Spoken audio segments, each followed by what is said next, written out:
Bonjour, bonjour Catel. Bonjour Elodie. Oui, je suis en anglais ce matin, c'est ça, le dernier jour du PAL, le cerveau a un peu lâché. Alors, comme je vous ai introduit, vous êtes écrivaine. Vous avez écrit un livre sur les pionnières, les aventurières du ciel. Comment devient-on écrivaine? Quel est votre parcours? Alors, excellente question. Je pense qu'il n'y a pas vraiment de recette miracle. C'est vrai qu'aujourd'hui, je suis toujours un peu étonnée quand je découvre que certaines universités ou écoles proposent des masters d'écriture. Moi, à ma connaissance, pendant des siècles, on a écrit sans faire d'études pour cela. Donc vous n'avez pas fait d'études d'écriture? Non, du tout. Je n'ai même pas fait d'études littéraires, à vrai dire. J'ai une sensibilité littéraire depuis que je suis adolescente. J'étais une adolescente très solitaire et mon refuge, c'était vraiment les livres que j'aimais au point de dormir avec. C'est-à-dire je les mettais vraiment sous mon oreiller, dans mon lit. Enfin, j'étais obsédée par la lecture. Mais à 17 ans, quand il a fallu choisir mon orientation, je me posais beaucoup de questions. J'ai envisagé de faire soit des études littéraires, soit des études artistiques. Mais mes parents m'ont dit que ça ne me mènerait pas à grand-chose. Et comme j'étais une adolescente qui avait un peu de caractère, mais qui était quand même enfin, j'avais moins de caractère qu'aujourd'hui, disons, je les ai écoutés et j'ai fait une école de commerce, ce qui était une grande erreur de parcours en ce qui me concerne. Je n'ai rien contre les écoles de commerce et je comprends qu'on puisse...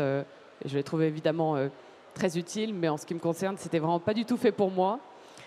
Mais mais je me suis accrochée, je suis restée quand même 5 ans dans cette école post-bac, je suis allée jusqu'au bout. Et donc j'ai mis beaucoup de temps avant de rejoindre ma vraie vocation, celle d'écrivaine. Est-ce que vous écriviez à côté? Je pense que j'aime écrire depuis l'adolescence. Je rêve d'écrire depuis que j'ai 12 ans, mais j'ai eu une période de ma vie où je n'ai pas été fidèle à ce rêve d'adolescence et où je l'ai écarté en me disant que dans la vie on ne faisait pas toujours ce qu'on voulait, qu'il fallait être raisonnable. J'ai été raisonnable très longtemps. Et puis un jour, j'ai fini par admettre qu'en fait, je ne serais heureuse et accomplie que si j'embrassais vraiment cette vocation d'écriture. Et comment vous avez fait le switch en fait? Donc vous avez fait une école de commerce, vous avez travaillé dans le commerce après? Oui, alors ironie suprême, après avoir fait une école de commerce dans laquelle je n'ai pas tellement été heureuse, j'ai travaillé pour une école de commerce. Voilà, j'avais pris un emprunt étudiant qu'il me fallait rembourser et en fait, juste après avoir terminé cette école, j'ai envisagé de devenir professeur de français et je me suis rendu compte que ce n'était pas avec une indemnité de professeur stagiaire que je pourrais devenir professeur. Et d'ailleurs, je n'avais même pas fait les études qu'il fallait pour. Et donc, j'ai travaillé pour une école de commerce, mais je n'ai pas été tellement plus heureuse dans ce métier-là. J'ai enchaîné des contrats dans le commerce et la communication. Et la vraie révélation s'est faite quand j'avais 18 ans. 28 ans, excusez-moi. Je me disais, mais... Non, pas 18 ans, 28 ans. Oui. J'ai travaillé pour une entreprise américaine qui m'a envoyé, enfin une entreprise française, mais rattachée à un groupe américain. J'ai été envoyée en formation aux États-Unis. J'ai fait ce qu'on appelle du copywriting. Je devais écrire des messages marketing qui frisaient le complotisme. C'est une méthode à l'américaine. En France, ça n'existe, ça commence tout juste à arriver, mais le copywriting, c'est une méthode de technique d'écriture très connue là-bas. Le copywriting, c'est quoi exactement? En gros, vous devez écrire des messages commerciaux, mais des messages vraiment très très longs et qui n'hésitent vraiment pas à flirter soit avec le complotisme, soit avec... En gros, ce qu'on nous disait pendant ma formation, c'est qu'il y avait 2 leviers pour convaincre les gens d'acheter les produits que nous leur vendions. C'était l'appât du gain et la peur. Okay. Bon. Donc tout est dit. C'est-à-dire que moi, je devais vendre des services de conseil financier. Et ce qu'on me disait, c'est que les titres de mes messages devaient promettre qu'on allait gagner 20 millions d'euros en 3 jours. Voilà, pour vous donner un exemple. Et en fait, je suis restée dans cette entreprise pendant quelques mois et j'ai fini par être totalement écœurée parce que j'écrivais. Et c'est à ce moment-là que j'ai décidé de quitter cette entreprise et de donner vraiment une chance à mes 2 vocations qui sont l'engagement et l'écriture. Et donc, qu'est-ce que vous avez fait après? Et donc, 2 semaines après avoir quitté cette entreprise, je suis allée chez les Kurdes de Syrie pour rencontrer les combattantes kurdes, celles qui, avec leurs camarades masculins, ont combattu Daesh. Comment vous avez eu cette opportunité? Alors, ça faisait des années que je m'intéressais aux combattants kurdes de Syrie. J'avais lu le livre d'un grand écrivain aventurier qui est engagé auprès des Kurdes de Syrie depuis le début de la guerre, qui s'appelle Patrice Franceschi. Et j'avais lu son livre Mourir pour Kobané, dans lequel il parlait bien sûr des combattants kurdes en général, mais beaucoup des femmes. Et à l'époque où j'ai lu ce livre, j'étais moi-même réserviste dans l'armée de terre et je faisais des missions sentinelles juste après les attentats du Bataclan, et des missions sentinelles qui me faisaient découvrir l'ampleur que prenait l'islamisme dans la société française. Et je me suis dit, en découvrant le combat de ces femmes, j'ai eu l'impression de créer un lien entre elles et moi, et je me suis promis de les rencontrer un jour. Mais j'ai mis 3 ans avant d'y aller. Oui, donc vous êtes partie en Syrie en tant que quoi? Vraiment pour écrire en tant qu'écrivaine? Alors la première fois, c'était l'été 2018. Il y a eu plusieurs étapes, hein, c'est oui, ça? Il y a eu plusieurs étapes. La première fois, c'était en 2018 et c'était plutôt pour une mission culturelle. J'ai accompagné cet écrivain aventurier, Patrice Franceschi, donc que j'avais contacté. Je lui ai dit que je voulais me rendre utile auprès des Kurdes de Syrie. Et à l'époque, on travaillait sur la création d'un centre culturel franco-kurde. C'était pour resserrer les liens entre la France et le Kurdistan syrien. Et ça m'a permis de rencontrer les combattantes kurdes pour la première fois. Et l'année suivante, j'y suis retournée, cette fois-ci avec l'objectif de vraiment intégrer un bataillon de combattantes pour apprendre à les connaître, pour vivre avec elles et écrire ensuite un livre, en faire un récit qui permettrait que cette cause ne tombe pas dans l'oubli. Parce que c'est ce qui menace les Kurdes aujourd'hui. Vous voyez bien qu'on ne parle pratiquement plus de ce qui se passe là-bas. On en parle un petit peu plus depuis que HTS a pris le pouvoir et que Bachar el-Assad est parti, mais sinon on a vraiment beaucoup oublié ce que les Kurdes ont fait pour nous. Ils ont été nos troupes au sol pendant des années face à Daesh, et aujourd'hui on l'a un peu oublié. Comment s'appelle ce livre? Alors j'ai écrit un premier texte qui s'appelle L'appel du Rojava, qui est sorti dans un livre collectif qui s'appelle Femmes d'aventure, et je raconte justement cette expérience aux États-Unis et comment est-ce que ça a été le déclencheur, comment est-ce que ça m'a encouragé à tout quitter pour vraiment rejoindre les Kurdes de Syrie. Et aujourd'hui, je suis en train d'écrire mon premier roman qui s'inspire de ce que j'ai vécu là-bas et qui est vraiment totalement consacré aux combattantes. Donc ça, c'était votre premier écrit en tant qu'écrivaine? Pardon? Ça, c'était votre premier écrit en tant qu'écrivaine? Non, ce livre collectif? c'était le deuxième. En fait, j'ai vécu cet engagement avant d'écrire mon premier livre, mais l'écrit vraiment qui porte sur qui raconte cet engagement est sorti il y a 3 ans. C'était mon deuxième livre, Femmes d'aventure. Et donc le premier? Et le premier, c'est Les Aventurières du ciel. Alors, voilà. Comment est venue cette idée? Parce que en termes de chronologie, elle est arrivée quand, l'idée des Aventurières du ciel? Alors là, je vais être vraiment totalement transparente avec vous. L'idée de ce livre ne vient pas de moi à l'origine. Elle vient aussi de Patrice Franceschi, qui est aujourd'hui un de mes meilleurs amis. C'était quelqu'un que j'admirais de loin il y a encore 10 ans. Et à qui j'ai écrit un jour pour lui dire que j'avais envie de mener le même genre de vie que lui, en fait. Il s'avère qu'il voudrais être toi. Voilà, exactement. Bon, alors, j'avais pas autant d'ambition, parce que je pense que c'est vraiment un de nos plus grands écrivains aventuriers.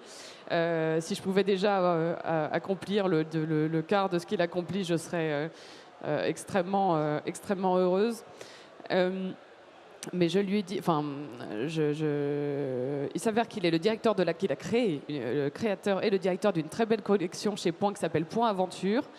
Et cette collection sort régulièrement, mettons tous les 1 ou 2 ans, ce qu'on appelle un texte inédit. Et là, Franceschi avait envie qu'un livre soit écrit sur les grandes pionnières de l'aviation, mais il ne voulait pas forcément que ce soit écrit par par un spécialiste du milieu. Ouais. Et il voulait de préférence que ce soit écrit par une jeune femme. Moi, il me connaissait. Il avait déjà lu des textes que j'avais écrits, mais qui n'étaient pas édités, mais il savait que j'étais passionnée par l'écriture et que je rêvais de devenir écrivaine. Et il savait aussi que j'étais du genre à m'intéresser, j'étais tout à fait susceptible de m'intéresser à ce genre de sujet, parce que j'ai déjà fait un peu de parachutisme, et que de manière générale, quand j'aime un sujet, quand je découvre un intérêt pour un sujet, je suis capable de m'en emparer et vraiment de me passionner pour ça et de ne vivre que pour ça. Et quand il m'a proposé donc il a pensé à moi pour écrire ce livre. Et au départ, quand il m'a parlé d'écrire un ensemble de biographies sur des grandes pionnières de l'aviation, j'avoue que j'étais pas forcément, j'étais un peu inquiète, parce que, en fait, moi, je lis très peu de biographies. Ouais. Je trouve ça un peu ennuyeux en temps normal. Je suis une fille de romans. J'aime les romans, j'aime les récits, les essais. Et puis en plus, je me suis dit, mais l'aviation, bon, je m'y intéresse, mais je ne suis pas une spécialiste. Oui, vous n'étiez pas spécialiste de l'aviation du tout. Non, je m'y intéressais, mais je n'étais pas une spécialiste. Et en fait, j'ai commandé un livre, un beau livre sur les grandes aviatrices. Je crois que c'était un livre écrit par Bernard Marc. Et en fait, quand j'ai découvert ces portraits de femmes, bon, j'ai compris que j'étais foutue. Voilà, ouais. C'était fini. Je me suis dit, elles sont extraordinaires. Je vais m'éclater à écrire ce livre. Ça va être passionnant. Donc vous êtes devenue passionnée du sujet. Et je suis devenue passionnée. C'est vrai que quand on regarde la 4e de couverture, il y a écrit Catel Faria, passionnée d'aviation. Alors ça, c'est mon éditeur qui a dit que je ne pouvais pas seulement dire que j'étais intéressée à l'origine. Donc il a fallu mettre passionnée d'aviation. Mais en fait, je suis devenue passionnée en écrivant ce livre. Et je me suis passionnée surtout pour ces destins de femmes. Et aussi pour cette période qui est vraiment la période qu'on appelle... héroïque, on dit c'est la période héroïque de l'aviation. C'était un moment extraordinaire, où tout était permis, où on prenait des risques considérables et pour accomplir de grandes choses. Et c'est ça qui m'a vraiment captivée. Et quand j'ai découvert ces portraits de femmes, j'ai tout de suite compris que je n'allais pas faire un livre. Oui, c'est ce que j'allais vous demander. Vous parliez de biographie, vous disiez les biographies c'est un peu ennuyeux, donc vous avez pris un autre angle, c'est ça, c'est ce que... Oui, alors il y a d'excellentes biographies. Je ne voudrais pas dénigrer pour vous, c'est pas l'angle que vous préférez. Genre, mais c'est vrai qu'en fait, moi, je me disais, je veux surtout pas faire quelque chose de... De toute manière, je ne pouvais pas être très exhaustive. Parce qu'il s'agissait d'un ensemble de biographies. Si je m'étais consacrée à une seule aviatrice, j'aurais pu faire quelque chose de plus conséquent. Mais là, j'avais assez peu de temps pour écrire ce livre, parce que c'était une commande. Et Point voulait ce livre assez rapidement. Alors, ce qui est bien, c'est que c'est tombé en plein confinement. Et donc, pendant le confinement, j'étais très libre de dire aux gens que je ne pouvais pas sortir et que je devais me consacrer à l'écriture. Donc, j'avais un boulevard devant moi pour écrire. Pardon ? C'était un bon timing. C'était un bon timing. Je ne pouvais pas être exhaustive parce que il y avait 6 femmes dont je devais parler. Et moi, ce que je me suis dit, c'est qu'il fallait retenir le plus fort, l'essentiel. Et donc, j'ai pris le parti d'écrire chacune de ces mini-biographies comme une nouvelle. Et c'est-à-dire, qu'est-ce qui caractérise une nouvelle ? Quelle est la différence entre une nouvelle et un roman ? Une nouvelle, c'est beaucoup plus court et on ne peut louper ni son attaque ni sa chute, surtout pas la chute. Normalement, c'est pour. On utilise. Une nouvelle, c'est de la fiction, mais là, en l'occurrence, la vie de ces femmes était tellement puissante que des attaques fortes, j'en avais, et des chutes à couper le souffle, j'en avais aussi, parce que elles avaient tellement de caractère, elles étaient tellement profondes, tellement habitées par ce qu'elles faisaient. En fait, on aurait presque pu. Oui, ces femmes sont extrêmement romanesques, et donc j'ai pu écrire ces textes comme s'il s'agissait de nouvelles. Et vous m'avez raconté, quand on a préparé ça, que l'idée, c'était pas forcément de raconter juste leurs exploits, mais tout ce qui s'est passé autour, leur caractère, tout ce qui leur est arrivé, oui, pour permettre ces exploits. C'est ça ? Exactement, parce que moi, de ce que j'avais à apporter à ce livre, je n'étais pas spécialiste, mais en revanche, je me suis dit, qu'est-ce qui m'intéresse et qu'est-ce qui va intéresser le public, au fond ? C'est pas seulement une liste d'exploits. Ce qui est intéressant, c'est de comprendre comment est-ce que ces femmes ont fait pour accomplir ces choses extraordinaires. Ouais. Et donc de découvrir, moi ce que je trouve intéressant, c'était de découvrir leur origine, d'où elles venaient, de quel milieu, quel était leur caractère. Et c'est ça qui était beau à découvrir. Et ce qui m'a beaucoup intéressé aussi, c'est de voir comment elles étaient dans leur vie personnelle. Parce que souvent, quand on est aventureuse sur le plan... sur le plan vraiment aéronautique, c'est qu'en fait, l'aventure, on la vit de 1000 manières, on la vit dans tous les domaines de sa vie. Et donc, de découvrir comment était leur vie amoureuse, ou d'où elle venait, en fait, c'est ça qui permet aussi d'expliquer ce qu'elles ont accompli. Donc là, on les a derrière nous, on va en parler dans quelques minutes, mais comment vous faites pour quelles ressources vous utilisez, comment vous faites justement, vous parlez de comment elles sont dans leur vie privée, où est-ce que vous trouvez tout ça ? Quelle est la méthode en fait pour écrire un livre comme ça sur ces personnes ? Alors, moi, de toute manière, je savais que je ne pouvais pas tout lire. J'ai pas pu avoir un travail de recherche très approfondi sur chacune d'elles. Il fallait que j'aurais pas eu le temps, sinon ça m'aurait pris 6 ans. Mais en revanche, j'ai eu la chance déjà qu'il existe quand même des livres sur elle. Des livres qui parfois dataient de 50, 60 ans. Ça, c'est les merveilles d'aujourd'hui. C'est qu'en fait, si on va sur même la Fnac.fr, on peut trouver des livres et les commander. Donc je suis partie d'anciennes biographies. Et j'ai aussi eu la chance de pouvoir profiter sur le site internet de la Bibliothèque nationale de France, vous avez ce qu'on appelle Gallica, qui a en fait scanné des centaines, des milliers de journaux de l'époque. Et donc j'ai pu retomber sur des interviews du début du siècle dernier, retomber sur des programmes de spectacles aériens, des choses comme ça. J'ai pu aussi trouver des interviews pour Adrienne Bolland. Il y a une interview vraiment très savoureuse, une émission Radioscopie avec Jacques Chancel, où elle est interviewée, et je crois qu'elle a à peu près 70 ans, elle a toujours la même énergie, toujours le même ton irrévérencieux. Et donc voilà, j'ai composé avec ce que j'avais, et ça aussi c'était très émouvant parfois de dénicher, d'exhumer des articles vieux de 100 ans parfois, c'était formidable. C'est un peu une quête, c'est une quête d'information en fait. Oui, et alors, c'est là que je me suis rendue compte. Moi, je ne suis pas historienne et je n'ai pas la prétention de dire que j'ai fait un travail vraiment d'historienne sur ce livre, mais j'ai pu mesurer à quel point c'était difficile de trouver la vérité et de trouver, d'apprendre comment les choses sont vraiment passées. Parce qu'il est déjà arrivé que je tombe sur, par exemple, 2 articles qui vraiment me racontaient deux choses différentes. le même événement, mais de manière très différente. J'ai eu surtout ce problème pour Hélène Boucher. J'avais 2 livres pour Hélène Boucher. L'un qui la présentait vraiment comme une petite Jeanne d'Arc, très pure, qui n'avait jamais connu d'homme dans sa vie, qui s'était complètement vouée à l'aviation, et qui la présentait comme une femme extrêmement douce, tellement gentille. Et un autre livre qui était plus nuancé, qui disait quand même que c'était une personne formidable, mais qui disait par exemple que vers la fin de sa vie, elle était devenue un peu paranoïaque parce qu'elle avait beaucoup de ses camarades qui s'étaient tués en vol, qu'elle avait des côtés aussi un peu plus sombres. J'ai aussi découvert des articles qui disaient qu'en fait, elle avait eu peut-être une histoire avec Mermoz. Donc c'est difficile de connaître la vérité. Pourtant, il s'agit d'un passé quand même relativement proche. Le début du siècle dernier, c'est pas non plus très lointain. Mais parfois, j'ai eu la même chose pour Maryse Hills. Elle a été résistante pendant l'occupation, et à un moment son réseau a été vraiment décimé. On a coupé la tête du réseau et je suis tombée sur 2 récits très très différents de la manière dont ça s'est passé. Et là on est obligé de prendre parti, de faire un pari. Et vous devez en choisir un du coup. Et donc là j'ai dû choisir une version, celle qui me paraissait la plus probable, mais dans ce cas-là j'utilise le conditionnel pour essayer de relativiser un petit peu, de dire que j'ai des doutes et que je ne peux pas affirmer que c'est la vérité pure, mais c'est ce qui me semble le plus probable. Et là il faut bien choisir, on ne peut pas tout raconter. Donc c'était pas si... Ouais.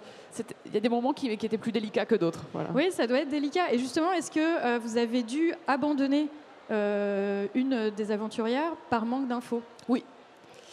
Lena Bernstein. Une aviatrice que je trouvais très très touchante parce qu'elle a connu des hauts et des bas vraiment spectaculaires et qui s'est suicidée, je crois après un énième échec. Je ne sais plus où c'était, c'était pas au Maroc. Elle a fini par partir dans le désert avec des comprimés, une bouteille de champagne, et elle s'est suicidée comme ça après un énième échec, alors qu'elle a connu vraiment des moments de gloire. Ouais. J'aurais beaucoup aimé écrire sur Lena Bernstein, mais je manquais de matière, et du coup je me suis dit, je peux pas faire quelque chose de trop déséquilibré, je peux pas faire un texte trop court, donc je me suis dit bon. Tant pis. Parce qu'il faut du matériel, on peut pas romancer le reste. Voilà. Non, voilà, moi en tout cas, j'ai fait en sorte. C'était un livre documenté. Je peux avoir choisi parfois la mauvaise source. Je peux avoir mal interprété quelque chose. Mais ce qui compte, c'est d'avoir fait preuve de bonne foi. Moi, j'ai essayé de m'approcher le plus possible de la vérité, en sachant que je pouvais faire des erreurs, mais je ne voulais pas romancer complètement. En revanche, j'ai réécrit des dialogues. J'ai tout réécrit à ma manière, mais les dialogues que j'ai réécrits, je me suis inspirée soit d'interviews, soit de livres que j'avais déjà lus donc voilà, mais je voulais pas romancer volontairement. Alors d'ailleurs là, si jamais vous voulez poser des questions, n'hésitez pas à lever la main, on vous apportera un micro. Donc faites un petit signe jusqu'à la fin de cette intervention, n'hésitez pas à lever la main. Est-ce qu'il y a des choses qui vous ont surprise, ou est-ce que, donc là vous en avez choisi 6, il y en a combien en tout dans le livre? Pardon? Il y en a combien en tout dans le livre? Dans le livre, il y en a 6. D'accord, donc là les 6. Ce sont les 6. Ce sont les 6, est-ce que vous avez des choses qui vous ont surprise? Alors, il y a une chose, c'est une chose que je dis souvent lorsque je fais des interventions, par exemple dans des collèges, des lycées, que je tombe sur des élèves qui souvent me disent « Mais madame, pour accomplir de grandes choses comme ça, en fait, il faut d'abord gagner de l'argent, avoir sa sécurité financière et ensuite on peut accomplir ces grandes choses. » Et moi, ce que je leur dis, c'est que toutes ces femmes viennent de milieux plutôt modestes ou au mieux de la petite bourgeoisie. Mais on aurait pu s'attendre à tomber surtout sur de grandes héritières ou alors sur des épouses d'hommes très très riches. On aurait pu se dire comme ça, elles avaient beaucoup d'argent pour s'acheter leur avion, pour payer leur formation, pour payer leur carburant. Pas du tout. Bessie Coleman, la première aviatrice noire de l'histoire, sa famille vivait encore dans une condition de semi-esclavagisme quand elle était enfant et elle aimait beaucoup l'école, mais elle en était privée la plupart du temps parce qu'elle devait être réquisitionnée pour la cueillette du coton. Et jusqu'à un âge, jusqu'à au moins ses 20 ans, elle faisait la lessive pour des grandes familles, pour des familles bourgeoises de son village pour faire gagner l'argent à sa famille. Donc on ne pouvait pas faire plus modeste. C'est celle pour laquelle j'ai la plus grande admiration. J'ai l'admiration pour toutes ces femmes, mais Bessie Coleman, c'est extraordinaire ce qu'elle a accompli. Venir d'un milieu aussi modeste du sud des États-Unis et trouver des mécènes, gagner de l'argent, apprendre le français pour traverser l'Atlantique, rejoindre la France et devenir pilote, parce qu'elle ne pouvait pas le faire aux États-Unis. Imaginez la ténacité, la détermination, le courage, l'intelligence dont il faut faire preuve pour accomplir quelque chose comme ça. Pareil pour Hélène Boucher, c'est peut-être petite bourgeoisie, mais je ne crois pas que ses parents aient pu beaucoup l'aider.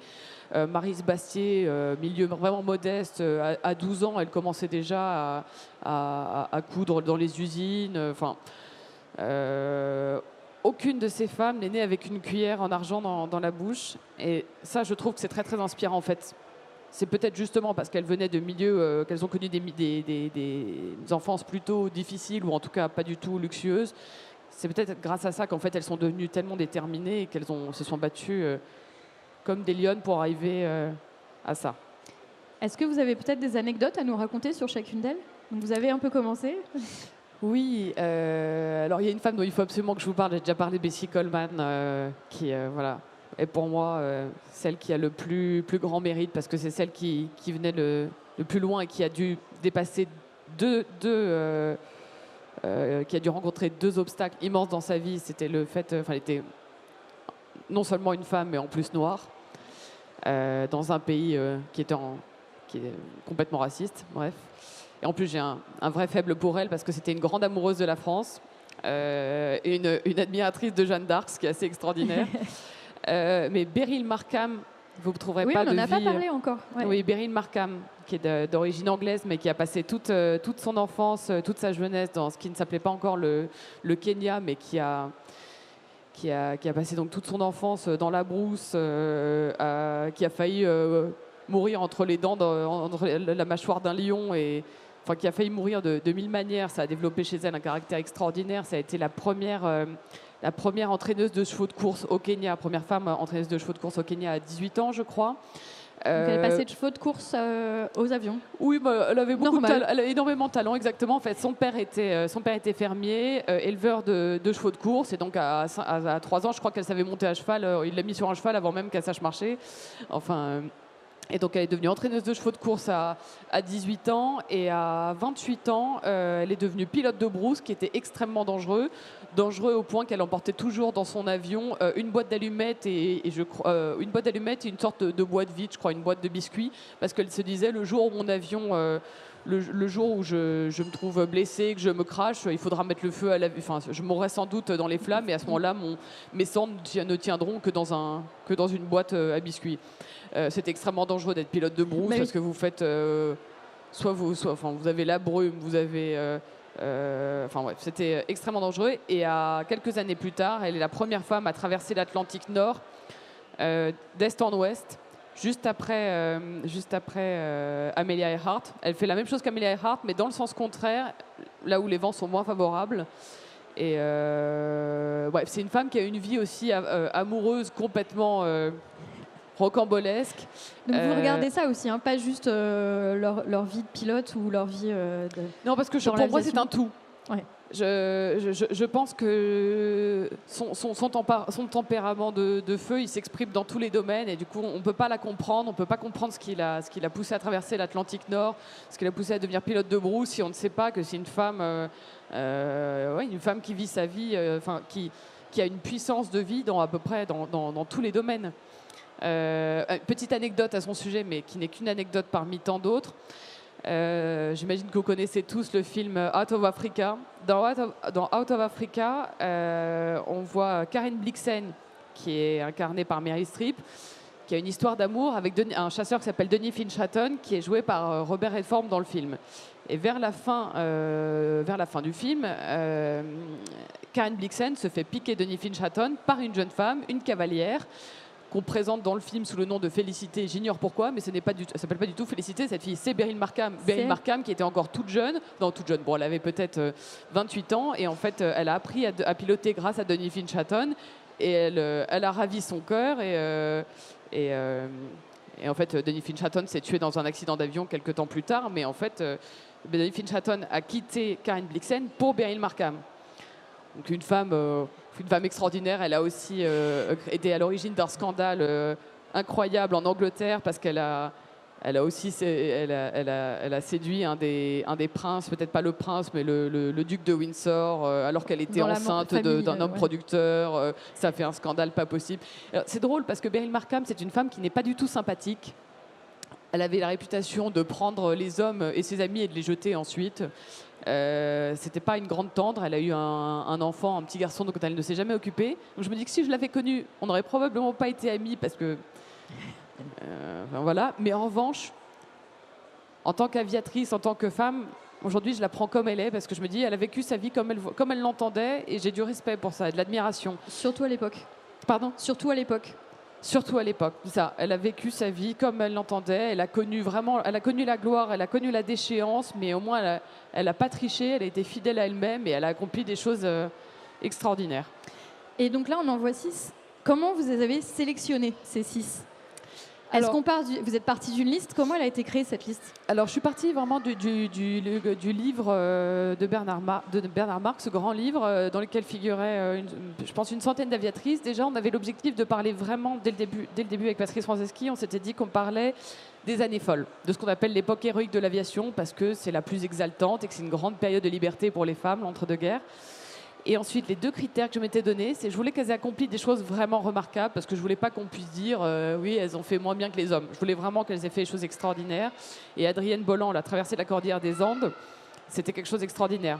C'était la première femme à traverser la Cordillère des Andes. Et à cet endroit-là, dans l'espèce de couloir de la mort qui relie Mendoza à Santiago de Chile, là, elle a été vraiment le premier pilote au monde à le faire. Ce qui fait qu'en Amérique du Sud, elle est extrêmement connue. Et on parle d'elle comme de la déesse des Andes. Enfin, elle est vraiment très, très connue, Adrienne Bolland, pour ça.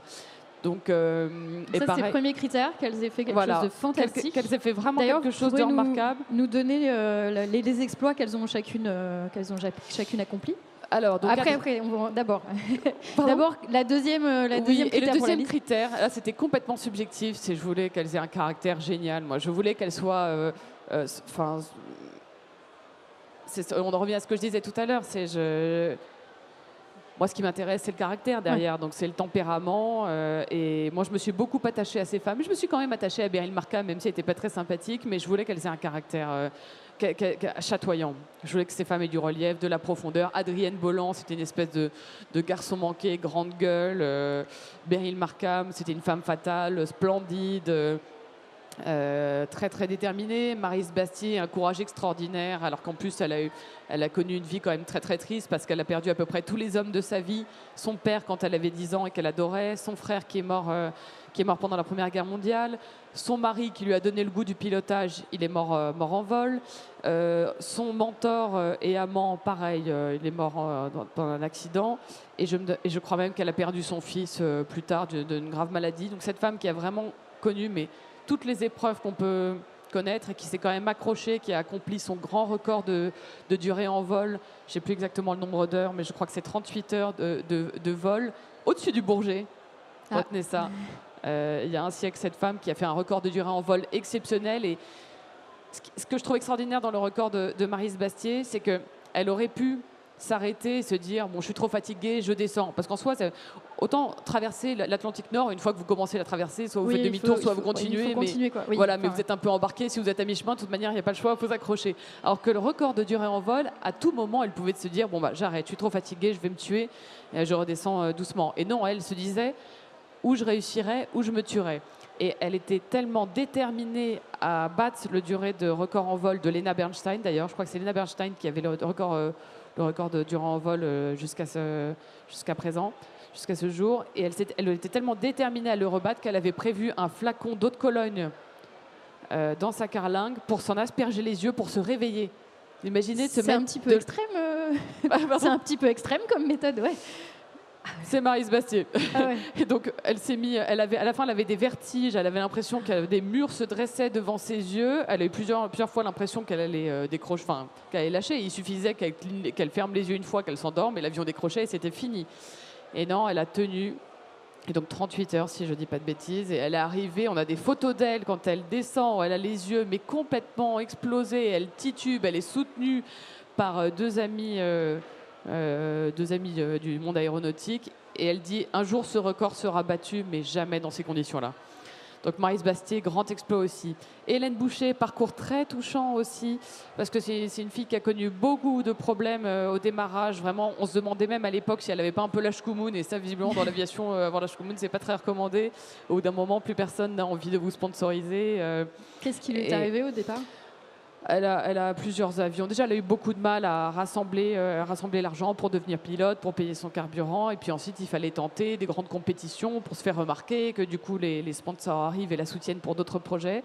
Et en fait, elle a tenté un grand raid en passant par l'Afrique qui s'est pas très bien passé, où elle a connu plein de pannes. Elle a eu plusieurs casses d'avion. Mais un jour, elle a réussi à renverser la tendance. C'était à Angers, et là elle a connu et là ça y est, elle avait retourné la tendance, et elle a terminé en remportant le record de pilote le plus vite du monde. On disait le plus vite à l'époque, on ne disait pas le plus rapide, et c'était sur un caudron Rafale. Et donc ça, c'est son grand exploit, et elle est morte très peu de temps après. Elle s'est tuée pendant un entraînement, mais alors qu'elle était en pleine gloire, et tout ça en 3 ans. C'est-à-dire que je crois qu'elle a commencé à piloter à 23 ans, et à 26 ans elle se tuait. Ah oui, c'est très court. Destin fulgurant. Ouais. Bessie Coleman, on l'a déjà dit, c'est la première aviatrice noire de l'histoire, qui s'est tuée en vol aussi pendant un repérage juste avant un grand meeting. Et Maryse Hill, c'est record d'altitude. Alors j'ai plus exactement l'altitude en tête. Elle en a battu plusieurs. Il faut dire qu'à l'époque, c'était un peu la guerre de la surenchère. C'est-à-dire, quand on battait un record, quelques semaines après, il pouvait être battu encore par quelqu'un d'autre. Ouais. C'était la course au record. Et Maryse Hill, là-dessus, a été très, très acharnée, parce qu'elle l'a remporté 2 fois, je crois, ce record. Et elle a terminé avec...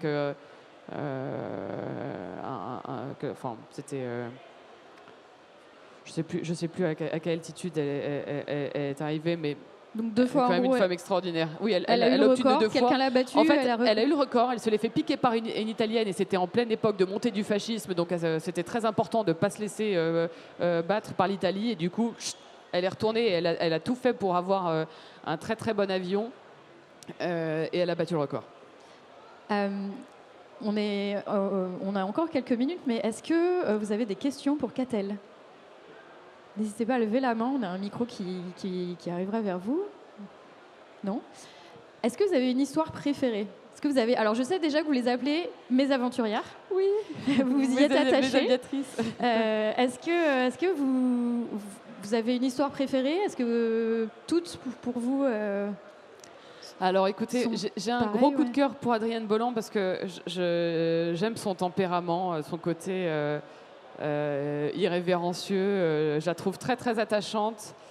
Il faut savoir qu'en plus ça a été une résistante, et toutes les Françaises, sauf Hélène Boucher, qui est morte avant la Seconde Guerre mondiale, mais je suis à peu près persuadée que si elle était restée en vie, elle serait devenue résistante elle aussi. Toutes nos Françaises ont été résistantes, et donc pour ça j'ai une grande admiration pour elles toutes. Mais Adrienne Bolland, bon, j'adore son caractère. Beryl Markham, vraiment vie exceptionnelle, extrêmement romanesque. Ça, bon, vous les aimez toutes, en fait. Je les aime toutes, oui. Mais vraiment, Si vous connaissez autour de vous des producteurs, je vous encourage à les contacter pour leur dire de faire un film, surtout sur Bessie Coleman.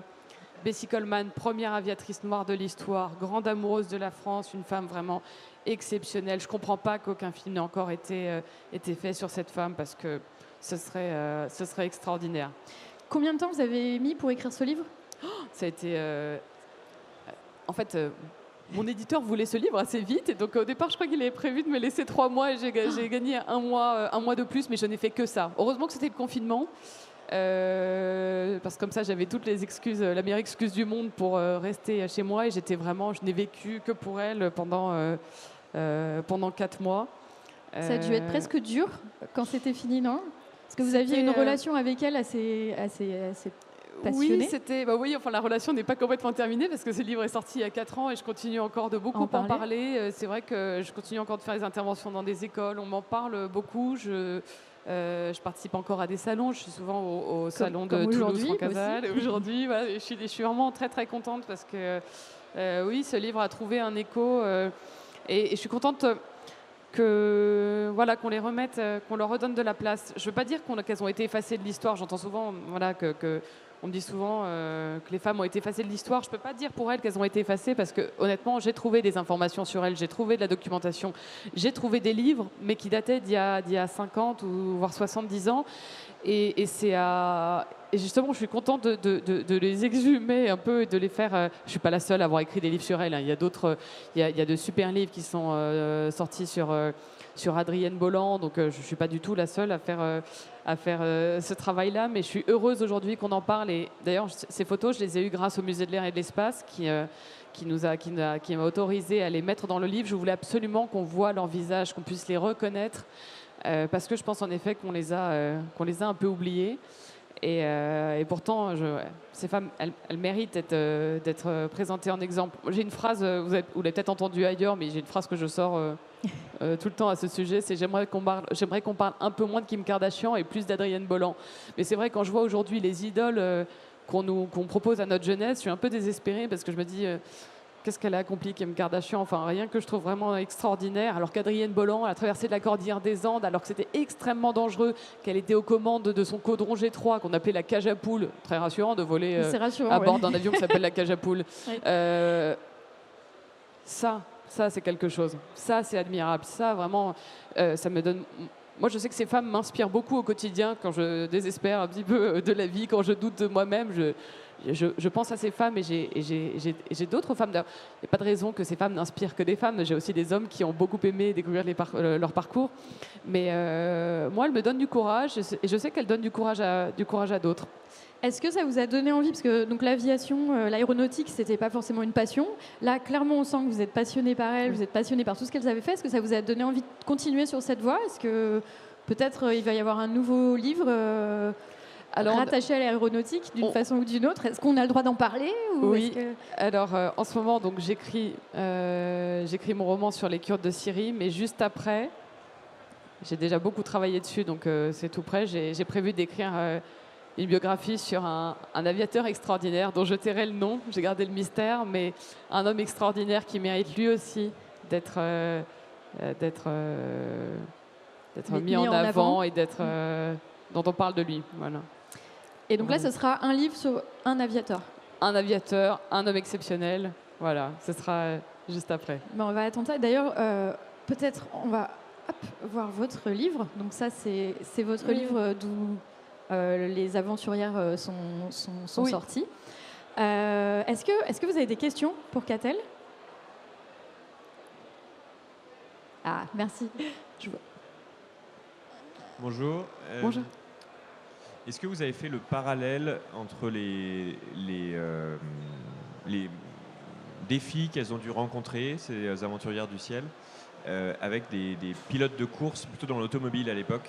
Donc comment est-ce que le monde aéronautique finalement était plus ouvert aux femmes ou le contraire ou pareil il y a une centaine d'années donc? Et deuxième petite question, c'est où est-ce qu'on trouve votre livre? Est-ce qu'il est sur le salon à la boutique?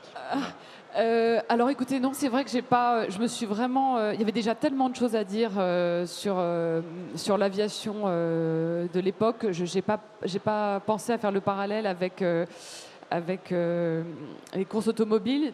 Mais ce que je peux vous dire en revanche, c'est que, alors ça c'est une phrase qui peut sembler un peu choquante à nos oreilles aujourd'hui, mais par exemple Adrienne Bolland, quand elle a choisi de se lancer dans l'aviation, je sais qu'à l'époque, il paraît qu'elle a dit qu'elle se cherchait un milieu qui ne soit pas encombré par les femmes. Alors quand on entend encombré par les femmes, comment ça nous choque beaucoup aujourd'hui. Mais je pense qu'en tout cas, l'aviation devait être vraiment une opportunité. En effet, peut-être que c'était plus ouvert que la course automobile. En tout cas, il y a eu une place pour les femmes dans l'aviation à cette époque-là. Alors peut-être, on peut se dire qu'au départ, on leur a ouvert la porte pour mettre une petite touche d'exotisme un peu. Je pense qu'on a mis peut-être quelques années avant de se rendre compte qu'une femme était capable d'accomplir vraiment de très grandes choses. Mais ça a fini par rentrer dans les esprits parce qu'en fait, on se rend compte, quand on fait des recherches, qu'elles étaient quand même très connues à cette époque-là. Maryse Hills, Maryse Bastier, Hélène Boucher. Lorsqu'Hélène Boucher est morte, elle a eu un hommage national vraiment considérable. Elle a été aux Invalides. Son corps est resté... Il y a des milliers de gens qui sont venus lui rendre hommage. Je ne sais plus si c'était dans la chapelle, dans l'église Saint-Louis ou dans la chapelle juste à côté, mais sa mort a vraiment créé un émoi national très, très important. Donc c'était vraiment de grandes figures et je n'ai pas l'impression que beaucoup de domaines aient donné cette opportunité aux femmes à cette époque-là. Même si de toute manière, les années folles, enfin l'entre-deux-guerres, c'était vraiment une période d'émancipation féminine en général et de respiration.